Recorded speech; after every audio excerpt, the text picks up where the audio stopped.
Good morning student. +1 class chemistry का आज हमारा टॉपिक रहेगा स्टोकियोमेट्रिक। अब हमें पता होना चाहिए कि ये स्टोकियोमेट्री क्या है। अगर हम देखें यहाँ जो अपना स्टोकियो है इसका मीनिंग क्या है हमारे पास, और एक हमारे पास मेट्रोन वर्ड है।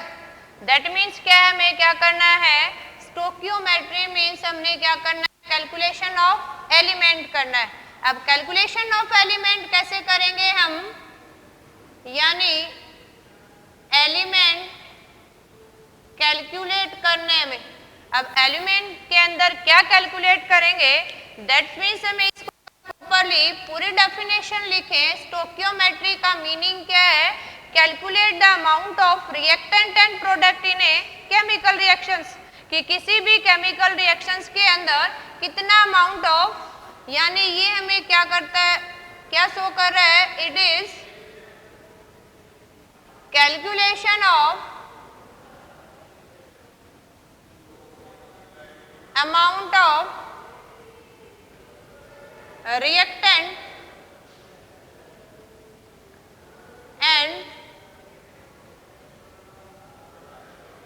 product in a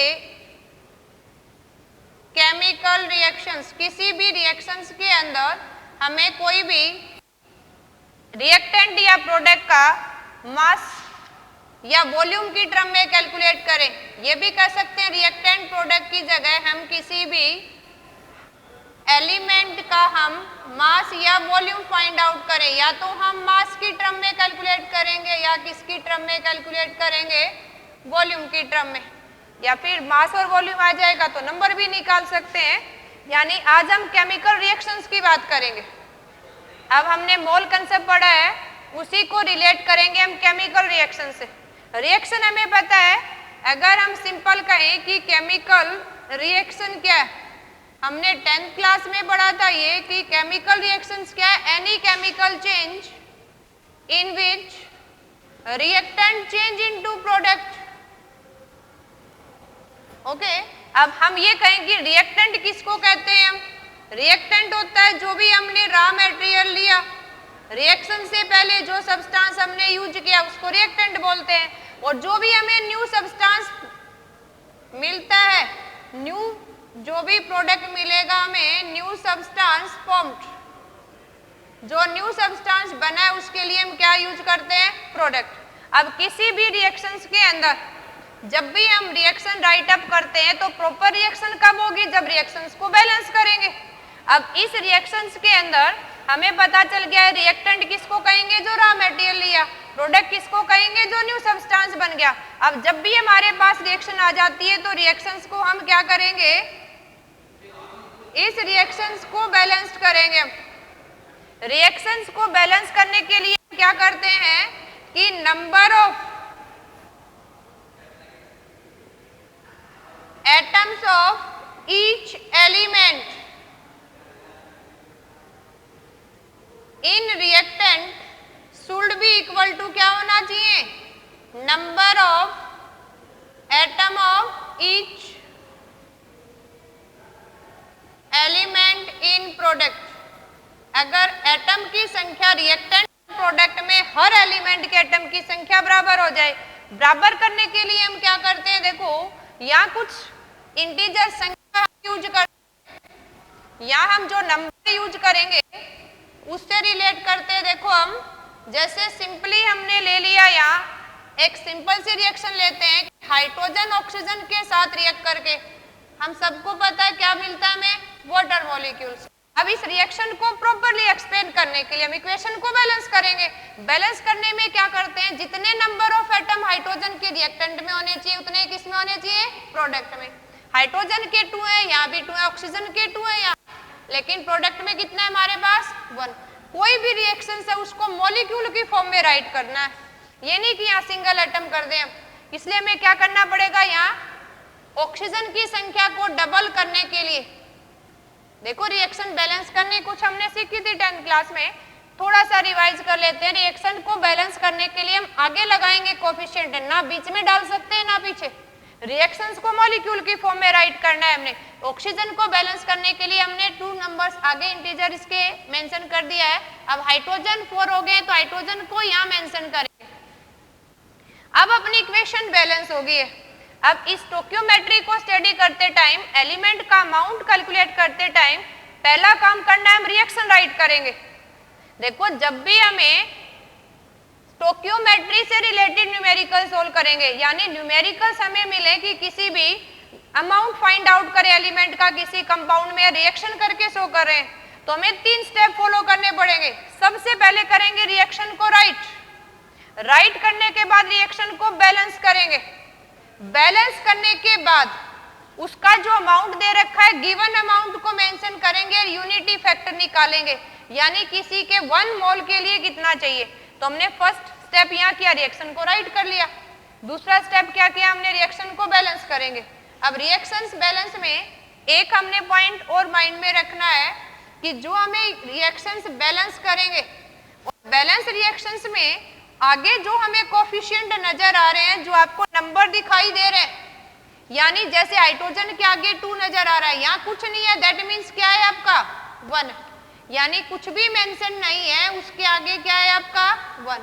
यहाँ हमें 2 मेंशन है, यहाँ 1 हो गया, दैट मीन्स ये जो आपको 2 नजर आ रहा है, 1 नजर आ रहा है, या 2 नजर आ रहा है, ये 2 1 2, इनको क्या बोलते हैं हम, स्टोइकियोमेट्रिक कोफिशिएंट बोलते हैं हम इनको।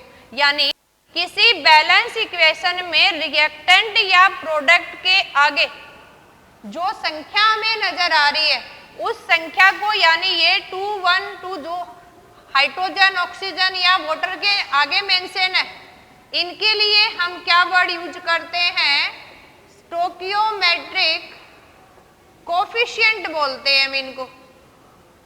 क्या बोलते हैं, स्टोइकियोमेट्रिक कोफिशिएंट। यानी किसी बैलेंस इक्वेशन में जो नंबर हमें आगे मेंशन हो रहा है, उस नंबर को हम क्या बोल देते हैं, स्टोइकियोमेट्रिक कोफिशिएंट्स। अब ये जो स्टोइकियोमेट्रिक कोफिशिएंट है, यानी 2 मेंशन में, इसका मीनिंग क्या है, ये 2 मोल्स को रिप्रेजेंट कर रहा है। एक पॉइंट क्या करना है, रिएक्शन को राइट करेंगे, फिर बैलेंस करेंगे। बैलेंस के दौरान जो नंबर रिएक्टेंट प्रोडक्ट के आगे उसको स्टोइकियोमेट्रिक कोफिशिएंट बोलते हैं, और ये स्टोइकियोमेट्रिक कोफिशिएंट है, ये उसके मोल्स को रिप्रेजेंट करते हैं, एटम को नहीं, क्योंकि रिएक्शन को मॉलिक्यूल की फॉर्म में राइट करते हैं, और किसी भी सब्सटेंस का मॉलिक्यूल है वो हमें एक मोल की रिप्रेजेंटेशन देता है, और आगे अगर संख्या कुछ भी मेंशन है तो वो क्या रिप्रेजेंट करेंगे, मोल्स। दैट मीन्स इस इक्वेशन में क्या यूज किया हमने, 2 मोल्स ऑफ हाइड्रोजन मॉलिक्यूल, हमने क्या यूज किया, 1 मोल्स ऑफ ऑक्सीजन मॉलिक्यूल्स, और हमें प्रोडक्ट में क्या मिला भैया, 2 मोल्स ऑफ वाटर मॉलिक्यूल्स। तो हमने ये ध्यान रखना है, इक्वेशन राइट करेंगे, बैलेंस करेंगे, और आगे वाले कोफिशिएंट्स हमें क्या बताएंगे, मोल्स ऑफ। और अगर कोई गैसेज है तो हमें पता है कि किसी भी गैसेज का अगर 1 मोल है तो उसको क्या रिप्रेजेंट करता है, उसके मोलर वॉल्यूम को रिप्रेजेंट करता है, वो रिप्रेजेंट करता है मोलर वॉल्यूम्स को। अगर गैसेज है तो वॉल्यूम की टर्म में भी कंसीडर कर लेंगे, और आगे वाली जो संख्या है वो मोलर वॉल्यूम को कंसीडर करेंगे। और अगर मोल दे रखा है तो हम किसी भी मोल से क्या निकाल सकते हैं, मास भी, और 1 मोल किसके बराबर होगा, उसके मॉलिक्यूलर वेट किसके बराबर होता है, मोलर मास। तो इससे हमारे पास उसका क्या आ जाएगा, अमाउंट भी आ जाएगा। तो किसी गिवन एलिमेंट का हम अमाउंट भी कैलकुलेट कर सकते हैं और वॉल्यूम भी कैलकुलेट कर सकते हैं। अब देखो इसके ऊपर न्यूमेरिकल करके देखेंगे हम। जैसे अपने पास ये इक्वेशन है, इसी के अंदर देखो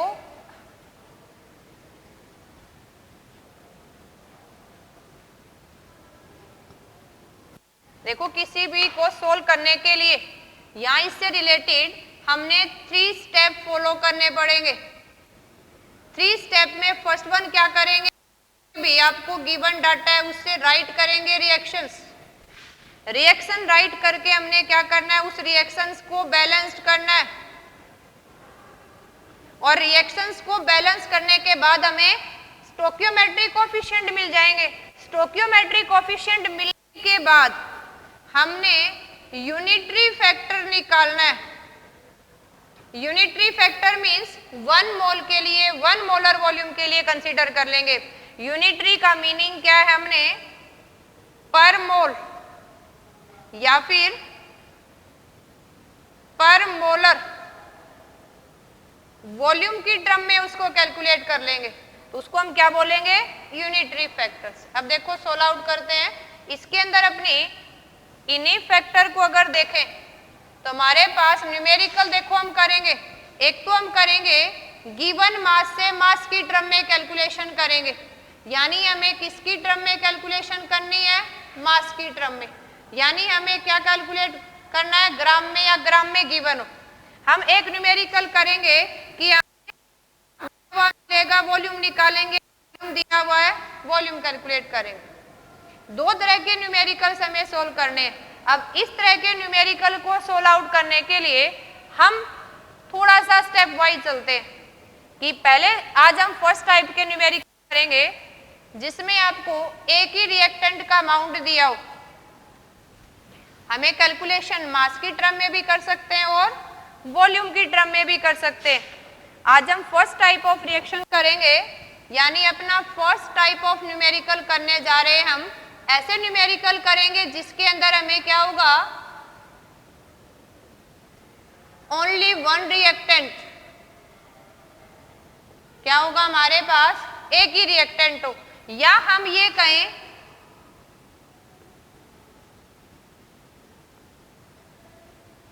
ओनली वन रिएक्टेंट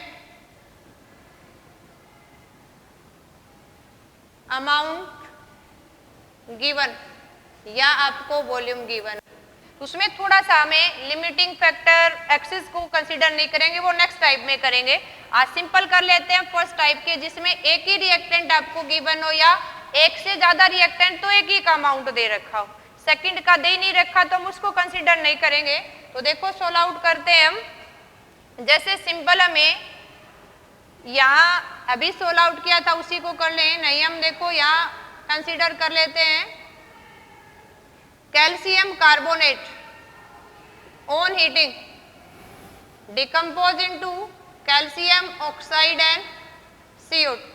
डाटा में दे देते हैं हमें कि calcium carbonate on heating decompose into calcium oxide and carbon dioxide, या सिंपली हम एक ही प्रोडक्ट दे दे कि calcium oxide along with gases evolves. ये कह दे हमें फाइंड आउट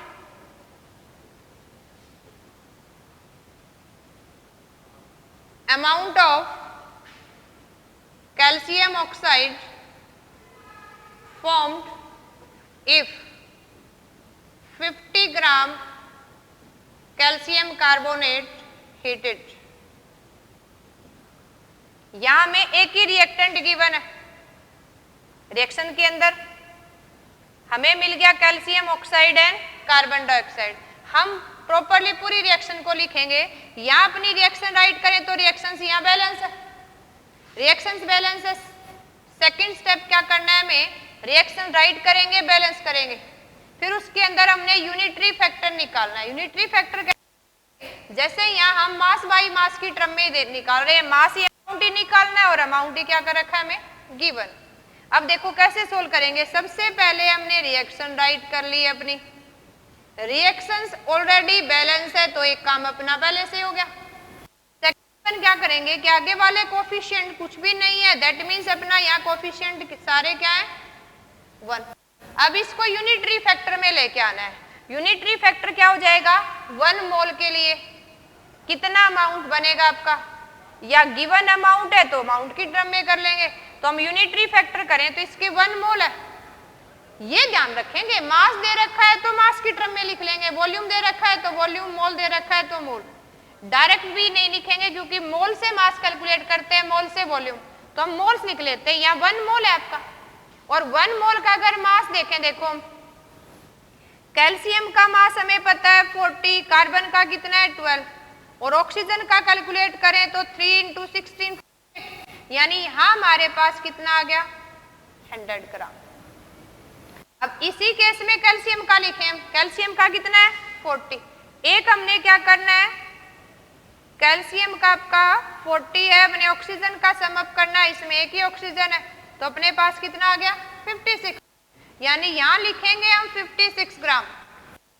रिएक्शन के नीचे ही सोल्व करते हुए चलेंगे। अपनी रिएक्शन में यहाँ इसका डिस्कशन नहीं है कितनी गैस निकली, तो इसको नहीं करेंगे, है ना। न्यूमेरिकल को कम टाइम में सोल्व करना है।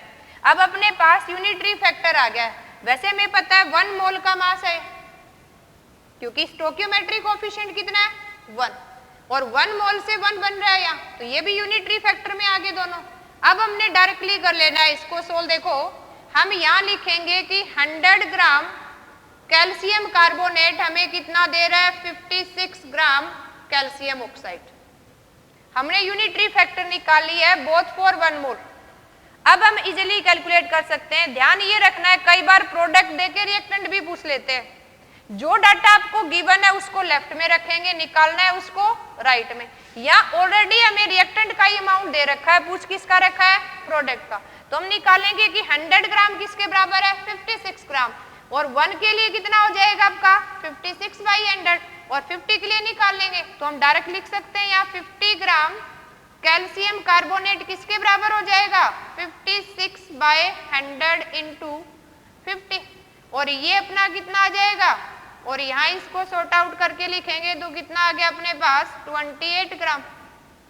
यानी यहाँ अपना बैलेंस इक्वेशन में यूनिटी की टर्म में ही थी, तो हमारी इक्वेशंस बैलेंस भी मिल गया हमें, यूनिटी फैक्टर भी डायरेक्ट लिख लिया कि अपना कितने के बराबर है, और गिवन डाटा से क्या कर लिया कैलकुलेट। देखो एक और करके देखते हैं।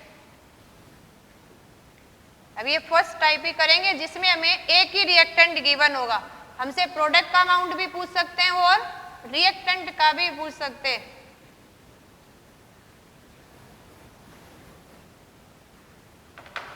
जैसे हमसे क्वेश्चन कह दे फाइंड आउट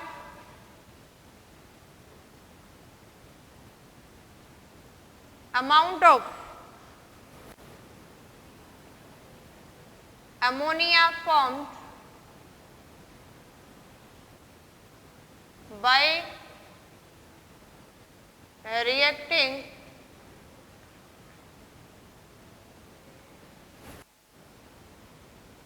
हमें कह दे 4 gram of hydrogen gas.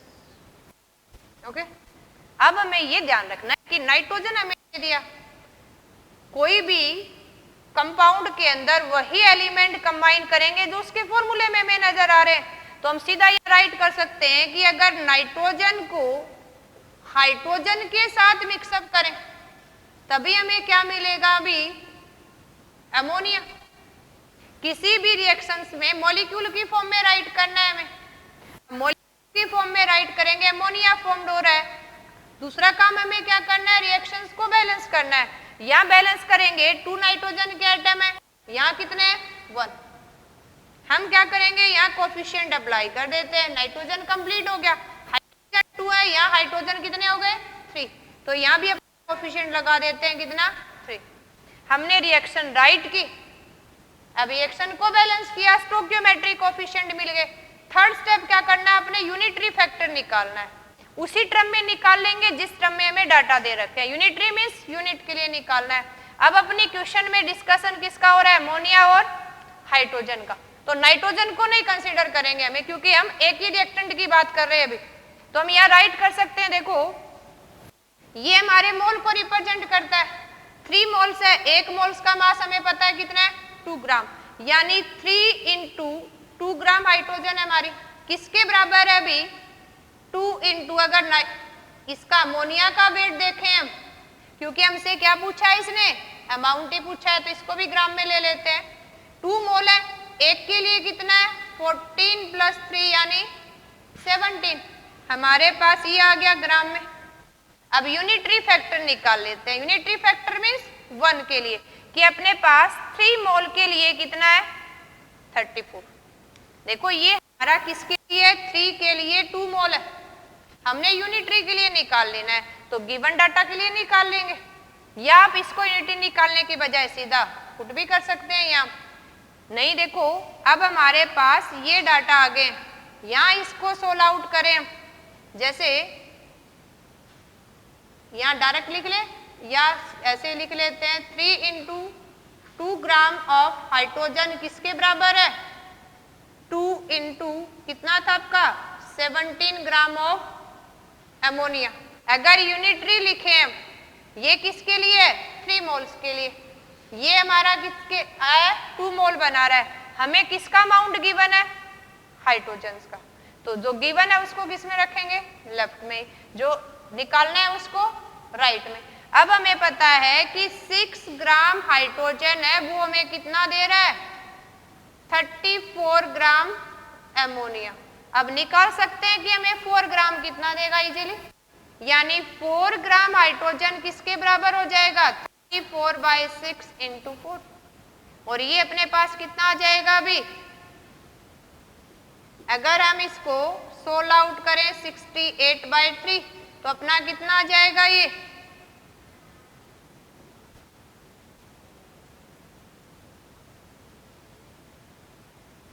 Something 22.6। तो हम क्या कर सकते हैं? ऐसे 16 आउट कर सकते हैं। ये अपना एक स्टेप वाइज निकालने का तरीका है। अब जब न्यूमेरिकल हमें कंपटीशन के लिए निकालने तब डायरेक्टली हम ये यूज करके निकालते हैं, है ना। राइट करेंगे डायरेक्टली नीचे यही सोल्व करेंगे। देखो न्यूमेरिकल करके देखते हैं। आज हमने ये अच्छे से करना है।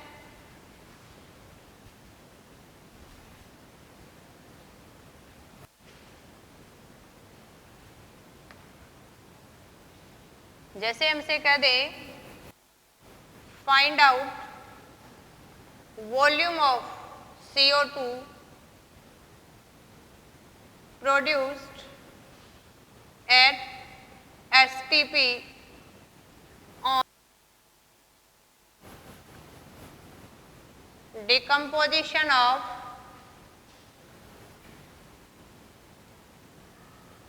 10 ग्राम कैल्शियम कार्बोनेट। ओके, हमें क्या निकालना है? वॉल्यूम निकालना है। किससे? 10 ग्राम कैल्शियम कार्बोनेट के डिकम्पोजिशन से। एसटीपी क्या होता है? स्टैंडर्ड टेम्परेचर एंड प्रेशर, है ना। इससे कोई लेना देना नहीं, हमें नॉर्मल कंडीशन दे रखी है। अब हमें सीधा क्या करना है? रिएक्शन राइट करनी है। रिएक्शन अपने पास कैल्शियम कार्बोनेट डिकम्पोजिशन हमें क्या देता है? Calcium oxide and carbon dioxide. Equation right कर लिए हम। इक्वेशन अपनी बैलेंस है जैसे अभी पीछे भी की थी हमें। अब वॉल्यूम फाइंड आउट करना है हमें। दे क्या रखा है? ग्राम में। तो अब किसकी टर्म में बात करेंगे? अभी मोल की टर्म में। आगे कोई संख्या नहीं है, दैट मीन्स अपना मोल में ही है। किसमें है? मोल में।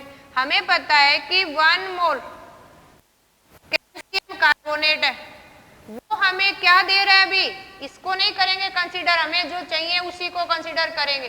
किसके बराबर है? 1 मोल ऑफ CO2 के बराबर। 1 मोल कैल्शियम कार्बोनेट हमें 1 मोल ऑफ CO2 प्रोवाइड कर रहा है। अब मोल आपका वॉल्यूम से भी रिलेट कर सकते हैं और मास से भी। अब जिसका मास में दे रखा है उसको मास में रखेंगे, वॉल्यूम में निकालना है उसको वॉल्यूम में। यानी हम ये लिख सकते हैं कि 1 मोल कैल्शियम कार्बोनेट किसके बराबर है? आपके 100 ग्राम कैल्शियम कार्बोनेट। राइट कर सकते हैं। अब हमें मोल ये किसका निकालना है? वॉल्यूम में। तो ये इसको ऐसे भी राइट कर सकते हैं कि 1 मोलर वॉल्यूम किसके बराबर है? 22.4 लीटर ऑफ CO2। राइट कर सकते हैं हम, क्योंकि हमें पता है कि किसी भी सब्सटेंस का जो 1 मोल है वो किसके बराबर है? 22.4 लीटर ऑफ गैसेस की टर्म में निकाला था हमने ये, तो डायरेक्ट राइट कर सकते हैं। अब हमें गिवन डाटा से निकाल सकते हैं इजीली। जैसे हम यूनिटी फैक्टर को अगर अप्लाई करेंगे, 100 ग्राम किसके बराबर है? 22.4 लीटर। किसमें निकालना है? 10 ग्राम में। इजीली निकाल लेंगे कि 10 ग्राम कैल्शियम कार्बोनेट है वो किसके बराबर हो जाएगा? 22.4 divide by 100 and multiply by 10। ये अपना कैंसिल आउट हो गया, कितना मिल जाएगा? 2.24 लीटर ऑफ CO2। तो वॉल्यूम भी निकाल सकते हैं। देखो नेक्स्ट वन करके देखते हैं।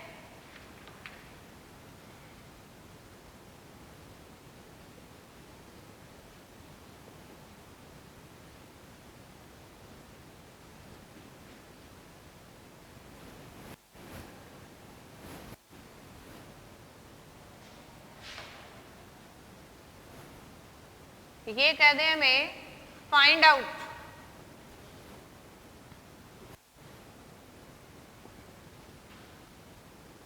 अब हमसे कहे, मान लो ये amount of water produced 10 gram of hydrogen gas. कैसे कैलकुलेट करेंगे अभी? गिवन अमाउंट से कर लेंगे। फर्स्ट ऑफ ऑल हमने क्या करनी है, रिएक्शन राइट करेंगे। अगर हमारे पास, देखो ये ध्यान रखना है, वाटर दे रखा है, वाटर का फॉर्मूला H2 है, तो या तो हाइड्रोजन मिलेगी या ऑक्सीजन, मॉलिक्यूलर फॉर्म में राइट कर लेते हैं। सेकंड क्या करना है, इक्वेशन को बैलेंस, क्वेश्चन में कहीं नहीं दे रखा, हम अपने आप रिएक्शन राइट करेंगे फिर बैलेंस करेंगे। बैलेंस करने के लिए 2 ऑक्सीजन करनी है हमने, यहाँ ऑक्सीजन को अगर 2 करेंगे, 4 हाइड्रोजन हो गए तो यहाँ 2 लगाएंगे। यूनिटरी फैक्टर के अनुसार हम क्या करेंगे कि आपके 2 मोल्स ये किसके बराबर है, 1 मोल, और ये किसके बराबर है, 2 मोल्स के बराबर। अब ऑक्सीजन का कहीं डिस्कस नहीं है तो इसको नहीं, हम 2 ही कंसीडर करेंगे, क्योंकि ऐसे न्यूमेरिकल कर रहे हैं जहाँ एक ही रिएक्टेंट है, दोनों भी आएंगे, 3 भी हो सकते हैं, वो आगे निकालेंगे। अब हम एक ही रिएक्टेंट जैसे न्यूमेरिकल कर रहे हैं। अब ध्यान ये देखना है, मैं गिवन डाटा में दे रखा है या वॉल्यूम, यहाँ क्या दे रखा है हमें, अमाउंट, तो अमाउंट की टर्म में लिख लेते हैं कि हमें 2 मोल्स का निकालना है, तो क्या हो जाएगा 2 × 2 ग्राम ऑफ हाइड्रोजन किसके बराबर है हमारे पास, इसका अमाउंट ही पूछा है हमें, तो अमाउंट की टर्म में ले लेते हैं। 2 × 18, वाटर का मोलर मास कितना है, 18 ग्राम वाटर। अब इजीली कैलकुलेट कर सकते हैं, कितना हो जाएगा कि 4 ग्राम हाइड्रोजन किसके बराबर है, 36 ग्राम वाटर के बराबर। अब हमें क्या निकालना है, अमाउंट ऑफ वाटर से निकालना है हमें 10 ग्राम से, तो 10 ग्राम हाइड्रोजन किसके बराबर हो जाएगा, 36/4 × 10, कितना मिल जाएगा हमें, देखो 10 ग्राम से निकालना है हमें, तो कितने से चला जाएगा ये 9 से, और कितना हो गया हमारे पास 90 ग्राम। तो इजीली क्या कर सकते हैं हम, स्टोइकियोमेट्रिक से अगर एक रिएक्टेंट गिवन है तो हम अमाउंट क्या कर सकते हैं, फाइंड आउट कर सकते हैं। जैसे एक और करते हैं, find the volume of CO2। ये इक्वेशन तो अपने लिए जनरल है, एक थोड़ी सी हाइड्रोकार्बन से रिएक्शंस को रिलेट कर लेते हैं। हमें कहे find volume of CO2 produced on complete combustion of, हमें गिवन है 10 litre of ethene at given temperature and pressure. देखो यहाँ ध्यान रखना है, हमें 10 लीटर क्या दे रखा है, इथीन। इथीन मीन्स 2 कार्बन लेना है, 3 के लिए क्या करते हैं, डबल बॉन्ड, है ना, जैसे हमने पढ़ा था, क्योंकि इसका फॉर्मूला हमें पता होना चाहिए, फॉर्मूला पता है तो रिएक्शन राइट करेंगे, बैलेंस करेंगे, तो ये क्या हो जाएगा अपना इथीन के लिए, देखो जनरल फॉर्मूला था हमारे पास डबल, तो ये कितना हो जाएगा अपने पास 4। अब इक्वेशन राइट अप कर सकते हैं, देखो जनरली इक्वेशन राइट करेंगे पहले हम, क्या इक्वेशन हो जाएगी हमारे पास, इथीन को कंप्लीट कंबशन करना है, CO2 प्रोड्यूस करना है। जब भी कंबशन करना है तो हमें क्या चाहिए, ऑक्सीजन। रिएक्शन में बैलेंस में तो लिखेंगे, बाकी कोई लेना देना नहीं हमें इससे, तो यहाँ राइट करेंगे C2H4 on reacting with oxygen it form CO2। जब भी कोई हाइड्रोकार्बन कंबशन करेंगे बर्निंग, तो प्रोडक्ट हमेशा क्या रहता है, कार्बन डाइऑक्साइड और वाटर, तो हम यहाँ राइट अप कर लेते हैं वाटर। अब हमें सिर्फ क्या बैलेंस करना है, जितने यहाँ कार्बन है वही क्या होगी आपकी कार्बन डाइऑक्साइड, उसी के अनुसार देखो बैलेंस कर लेते हैं अभी, और बैलेंस करेंगे तो अपने पास क्या इक्वेशन बनेगी, यहाँ 2 कार्बन है हमारे पास, 2 कार्बन है तो इसको भी क्या करेंगे हम 2। अब इसके अंदर देखो ऑक्सीजन कितनी होगी है 4, हाइड्रोजन कितने अपने पास 4, तो हाइड्रोजन को भी बैलेंस करेंगे, इक्वेशन बैलेंस करेंगे तो हर एलिमेंट को बैलेंस करना है। कार्बन आपके 2 बैलेंस हो गए, हाइड्रोजन 4 है, 4 हाइड्रोजन हमने बैलेंस कर दिए। अब क्या रह गई है, कितनी हो गई यहाँ पे 4 और 2 6, यानी हम क्या मेंशन कर दें 3। ओके, फर्स्ट राइट की हमने रिएक्शन, फिर क्या करना है बैलेंस। अब हमें जो गिवन डाटा दे रखे हैं उसी को यूज करेंगे। हमें क्या निकालना है अभी यहाँ, वॉल्यूम ऑफ CO2 निकालना है और वॉल्यूम ऑफ इथीन दे रखा है हमें। तो अब कैलकुलेट करें, हमें क्या मिल गया है मोल, कुछ भी नहीं है, दैट मीन्स यहाँ कितने हैं 1 मोल। हमें गिवन है 1 मोल ऑफ इथीन। 1 मोल का मतलब मीनिंग क्या हो गया 22.4 litre of ethene. On complete combustion हमें क्या दे रहा है अभी यहाँ 2 मोल्स ऑफ CO2 है। 2 मोल्स का मीनिंग क्या हो गया यहाँ 2 इंटू 22.4 लीटर ऑफ CO2। हमें तो यूनिटी फैक्टर निकालना है, अब हम सिर्फ इस डाटा को यूज करेंगे। ओके, क्योंकि मोल से वॉल्यूम की टर्म में गैसेस है तो राइट कर सकते हैं। अब आपने किसके लिए निकालना है 10 लीटर ऑफ इथीन के लिए। 10 लीटर के लिए कितना हो जाएगा, यूनिटी फैक्टर से निकाल लें, 10 लीटर ऑफ इथीन किसके बराबर हो जाएगा अपना 2 इंटू 22.4, इसको ले आएंगे डिवाइड में और मल्टीप्लाई में क्या आ जाएगा 10 लीटर। ये आपका कैंसिल आउट, यानी हमें कितना मिल गया ये 20 litre of CO2। Easily solve out कर सकते हैं। कोई भी रिएक्शन दे रखी हो उसमें हमें रिएक्टेंट और प्रोडक्ट का फॉर्मूला राइट अप करके इक्वेशन को बैलेंस करना है। रिएक्शंस को बैलेंस करते टाइम हर एलिमेंट के एटम को बैलेंस करेंगे, लेकिन गिवन डाटा में जो रिएक्टेंट प्रोडक्ट हमें दे रखा है उसी को इक्वल पुट करेंगे। कई बार किसी दूसरे रिएक्टेंट प्रोडक्ट का अमाउंट भी दे देते हैं, उससे कोई लेना देना नहीं हमें। अगर हमें एक ही रिएक्टेंट का दे रखा है प्रोडक्ट का निकालना है तो उसी में। अब ये हमने सोल्व आउट करना है, कल हम सोल्व आउट करेंगे जब आपके 2 रिएक्टेंट है या 2 से ज्यादा रिएक्टेंट है और उनका अमाउंट गिवन है, तब हम लिमिटिंग फैक्टर निकाल के और उसको सोल्व आउट करना सीखेंगे। देखो एक और न्यूमेरिकल कर लेते हैं, जैसे इसी से कोरिलेट कर लेते हैं। देखो हमें इसी में हमसे पूछ ले कि बताओ हाउ मैनी मोल्स ऑफ, देखो यहाँ हमने कैलकुलेट कर लिया। इसी डाटा से अगर एक छोटा सा न्यूमेरिकल और कर लेते हैं, हमसे पूछ ले find number of CO2 molecules formed, कितने CO2 मॉलिक्यूल्स बने, ये भी कैलकुलेट कर सकते हैं। यानी हमें यूनिटरी फैक्टर से, जैसे अभी हमने फाइंड आउट कर लिया था कि अगर C2H4 आपको कंप्लीट कंबशन करते हैं तो हमें कितने मिलते हैं 2 मोल्स ऑफ CO2। अब हमें ये कंसीडर है कि अगर 1 मोल का कितना दे रहा है 2 मोल्स ऑफ CO2, हमें निकालना क्या है नंबर ऑफ CO2, किससे निकालें 10 लीटर्स ऑफ इथीन से। तो हम इसी ड्रम में इसको राइट अप कर लेंगे। इसको तो किस में कन्वर्ट कर लें हम लीटर में, और इसको किस में रखें मोल्स में, क्योंकि मोल्स ही हमें क्या देगा नंबर देगा अभी। तो इस मोल की जगह हम ये भी राइट कर सकते हैं 2 into Na molecules of CO2।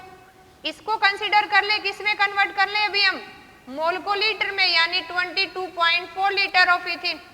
अब दोनों को इक्विवेलेंट पुट करके सोल्व आउट कर सकते हैं।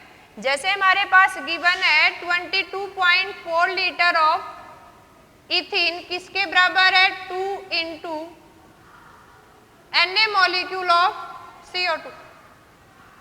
अब हमें गिवन है 10 लीटर, तो हम यूनिटरी फैक्टर से सोल्व कर लेंगे कि 1 लीटर इथीन हमें कितना देगा 2 इंटू Na डिवाइड बाई 22.4, और हमें निकालना किसका है 10 लीटर का, तो किस में आ जाएगा ये मल्टीप्लाई में। अब इसको सोल्व आउट कर लेते हैं। कोई भी डाटा है उसको लास्ट में जितना सिंपल हो सके उस फॉर्म में सोल्व आउट करेंगे।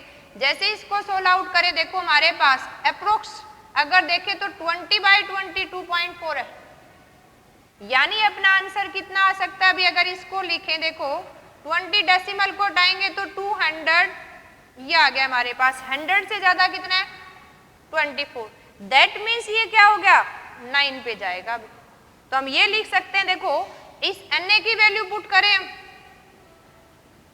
Na की वैल्यू कितनी है 6, सिंपल ये ले ले 6 इंटू 10⁻23। ये वैल्यू अगर हमारी Na की है, यहां आपका किस में जा रहा है छोटा है तो सीधा हम इसको अगर कंसीडर करें तो 0.9 पे, और इस 0.9 को एक डेसिमल इधर लें तो इसकी एक संख्या क्या हो जाएगी, कम। तो डायरेक्ट ये भी राइट कर सकते हैं हम 9 × 6 × 10⁻²2, और ये राइट करें कितना हो गया, 9 6 जा 54 × 10⁻22, और इस डेसिमल को अगर हम यहाँ से यहाँ ले आए तो वापस कितना हो जाएगा 23। तो अपने पास आंसर कितना आ गया 5.4 × 10⁻23 molecules of CO2।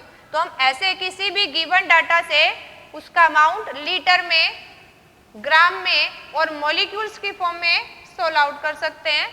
Okay student, next solve out करेंगे हम नेक्स्ट वीडियो में।